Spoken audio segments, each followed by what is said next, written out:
All right, guys, in this video, I'm gonna show you how to add a pattern onto the face and then how to blend it in, how to change the color of it. So we're first gonna make something black and white. We're gonna make the actual pattern have a color, and I'm gonna show you how to blend those parts in. So let's start. So the first thing is we wanna open up our image in Photoshop, right? This should be one of your close-up images. I like to work with these just because it's more impactful. There's more of an expression on there.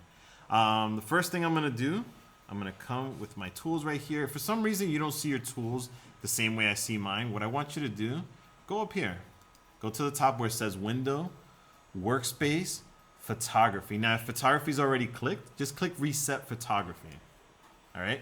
I do want this as two columns right here, and I wanna be able to see my layers palette. So the first thing I'm gonna do to my image, I'm gonna go down here to what I call the half and half cookie. I'm gonna click on that, and I'm gonna click on black and white. Now, I could change some things here for black and white, right? I can make it a little bit more contrasted, yeah. Moving the red definitely changes that a little bit more, but that's all I wanna do with this part. The next thing I wanna do, I wanna bring my pattern in. So I'm gonna go up to the top where it says File, Place, Embedded, all right? Again, File, Place, Embedded. That's how we're gonna place our pattern. Now for me, I have a few downloaded here. I did like this one because I used it on the other one, and I'm gonna hit place. Now you do want this to be bigger.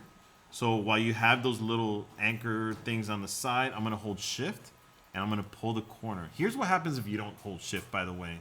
It distorts it, so you don't want that. Just hold shift the whole time, click and drag, and I'm gonna make this as big as my skin. Not as big as the page itself, just as big as the skin, because that's really what I'm trying to cover. And then I hit return to solidify that. All right. The next thing that I'm gonna do, I'm gonna change the blend mode. Right here on the layers palette, right? Every layer just starts off with normal, normal, normal, normal, right?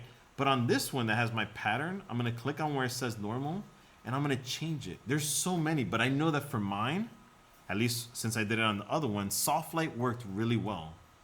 So I'm gonna click on soft light. You could do multiply, you could do screen, you could do some of your other ones on there. So I'm just gonna click on soft light. And now I wanna clip this, right? I wanna clip this pattern to fit just the face. Now, on some of your images, you might be able to click here, click on the quick selection tool, select subject, right? And it gives you the marching ants. Then you click here and you make a mask, right? I'm gonna undo that, Command Z. On mine, it doesn't work like that. Just because mine is just a little bit different. So I'm gonna click on the polygonal lasso tool. I'm gonna hide my layer for the pattern, and I'm just gonna go around and select this. Now, a lot of you guys already know how to select parts in your images. There's different tools, the quick selection tool, the refine edge tool, there's a lot, right? But for me, I'm just gonna use this part right here. It's quick. I'm gonna go back and I'm gonna refine it later. I know it's gonna have hard edges on it. That's okay. That's just gonna give me an idea as to like where my pattern is supposed to be.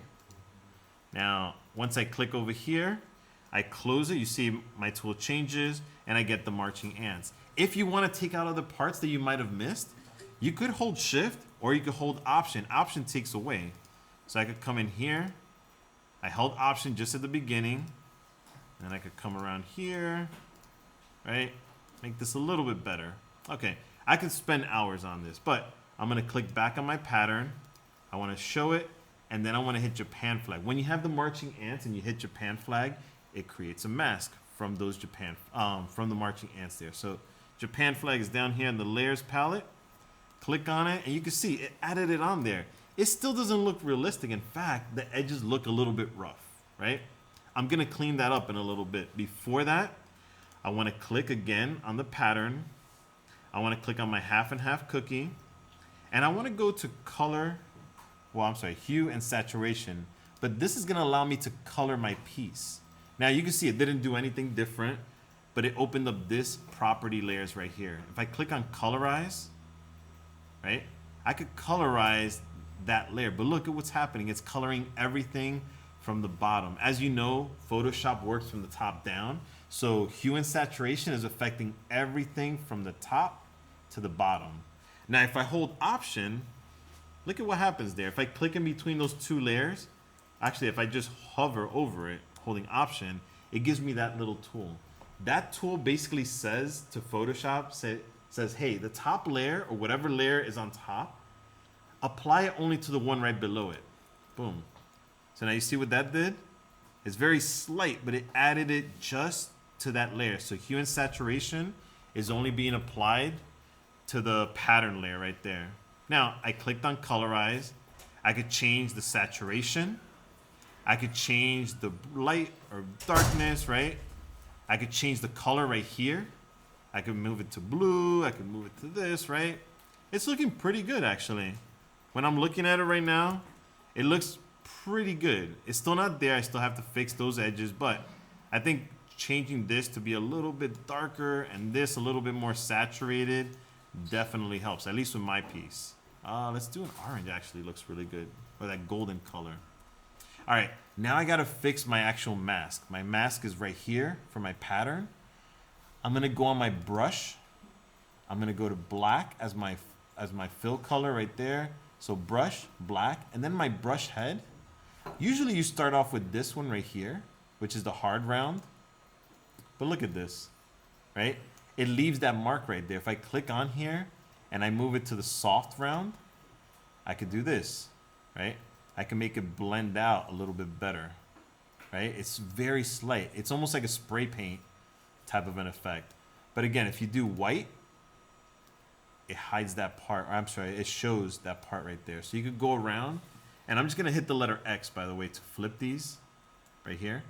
If I hit the letter X, I could flip those colors. So I could go back and forth. Like right here, I might wanna take this part out, and I'm going through and just cleaning up those sections. Remember, if you click on those brackets next to the letter P, you can make your brush bigger or smaller. So I'm just going through, I'm cleaning this up. I'll work a little bit quicker right now. Actually, I want white right here because I went too far. Black right here. There. And I want it to look as natural as possible. I don't want those hard edges there. There's an eyebrow right here that I forgot about. Where is it? Is that the eyebrow? Yes, it is. So I come over here, put it in there, put it in there. Don't want it in her eye. Here you go. And again, I'm going back and forth between white and black so that I can hide or show those sections right there. And I'm trying to soften that edge right there so that it blends into the hair, into the face a little bit better. Because of course, this is basically you trying to recreate face paint. Instead of putting face paint on your model, you're photoshopping it on. So you wouldn't put face paint into like the model's hair. You wouldn't put face paint into the model's mouth and stuff like that. So you go in, you clean this part up. You wouldn't want it on her lips right there. You could go in there and really fine tune it by changing the opacity of your brush to a different opacity, right? Because it's not going to be 100% this or 100% that, especially in areas like this where it's the lips. All right, and then at the end you will have something that looks realistic. It's going to look like the pattern is actually on the model and not just photoshopped in. Remember, it is like a magic trick, so you want it to look as realistic as possible. Oh, I forgot the eye. Here we go. Take that part out right there. What am I doing? Take that part out right there. And there you go. I hope this helps.